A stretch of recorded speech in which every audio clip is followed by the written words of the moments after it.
শিক্ষার্থীদের আন্দোলনে এক পর্যায়ে মিলেমিশে একাকার হয় ছাত্র জনতা।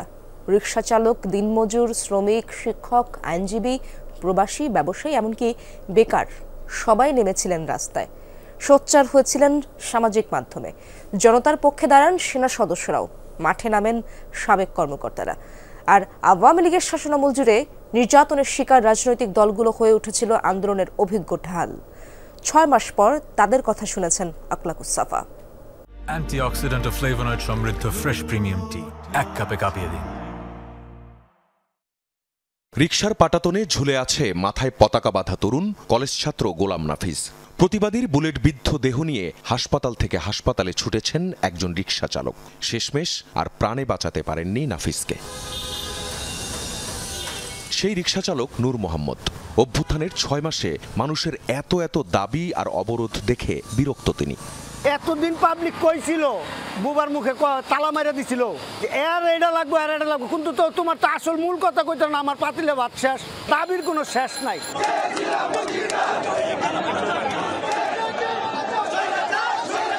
ইন্টারনেট শাটডাউন করে দেশে যখন চলছে হত্যাযজ্ঞ, তখন বসে থাকেননি প্রবাসীরা। প্রতিবাদী অবস্থান নেন দেশগুলোর বিভিন্ন গুরুত্বপূর্ণ পয়েন্টে। হুঁশিয়ারি দেন, গণহত্যা বন্ধ না করলে কেউ আর রেমিটেন্স পাঠাবেন না। 6 মাস পর তাদের কি হিসেব নিকেশ? দেশ যারা চালাচ্ছে সেখানে ভালো মন্দ বলে কিছু লোক এসে গেছে, তারা সবাই যে ভালো করতে পারছে এটা মনে হচ্ছে না আর কি।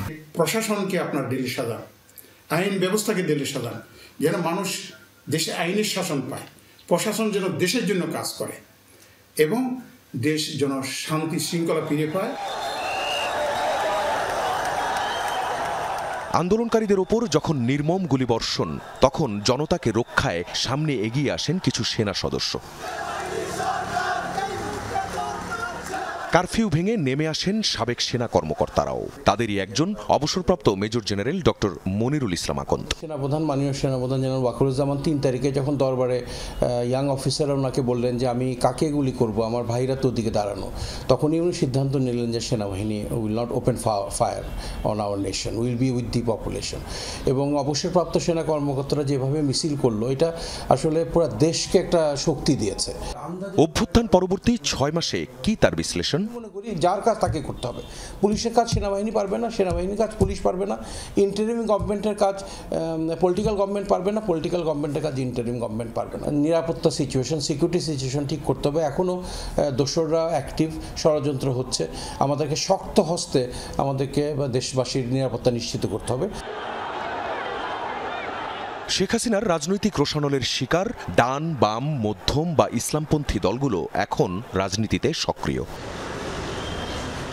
গণসংহতি আন্দোলনের প্রধান সমন্বয়কারী জোনায়েদ সাকির বিশ্লেষণ, অভ্যুত্থান পরবর্তী কাজগুলো চলছে অনেকটাই ধীর গতিতে। সাবেক সরকারের দোসররা এখনো বিভিন্ন জায়গায় রয়ে গেছে এবং তারা অনেক ক্ষেত্রে একটা অকার্যকর অবস্থা সৃষ্টি করছে। মানুষের প্রাত্যহিক জীবনের সংকটটা আরো বেড়ে গেছে এবং সরকারের যে রাজনৈতিক দৃষ্টিভঙ্গির একটা ঘাটতি আছে, এটা পরিষ্কার হয়ে যাচ্ছে। জামায়াতে ইসলামের বিশ্লেষণ, মৌলিক ইস্যুতে এখনো অভাব সুদৃঢ় ঐক্যের। কথা বলতে পারছি, মানুষকে দিতে পারতেছি, মানুষকে আমাদের মেসেজ সুযোগ হচ্ছে। তো আমি মনে করি সমগ্র জাতির সাথে জামাত ইসলামী অলসো বেনিফিটেড। এই অবস্থাতে আমাদের সুদৃঢ় ঐক্য দরকার কতগুলো মৌলিক ইস্যুতে। আন্দোলনে শহীদ আর আহতদের প্রতি কৃতজ্ঞতা জানিয়ে বিএনপি বলছে, আগে দরকার জনতার সরকারের কাছে ক্ষমতার হস্তান্তর।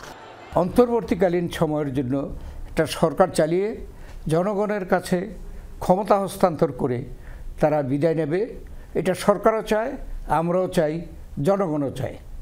যদি এটা দেরি করে, বিলম্ব করে, অযথা, তাহলে কিন্তু একটা সময় জনগণ এটার প্রতিবাদ করবেই। অভ্যুত্থান পরবর্তী বাংলাদেশে আইন শৃঙ্খলা পরিস্থিতি নিয়ন্ত্রণ, জিনিসপত্রের দাম কমানো জনতার অগ্রাধিকার। সেই যেই দলই আসুক না কেন, আমার দেশের পতাকার আমি অসম্মানী করতে দিব না, অথবা আমার জীবন চলে গেলে জায়গা কিছু না। একটা ফুলের কলি বাঁচাইতে গেলে কত কষ্ট একমাত্র মা বাবাই জানে। আখলাকুস সাফা, যমুনা নিউজ, ঢাকা।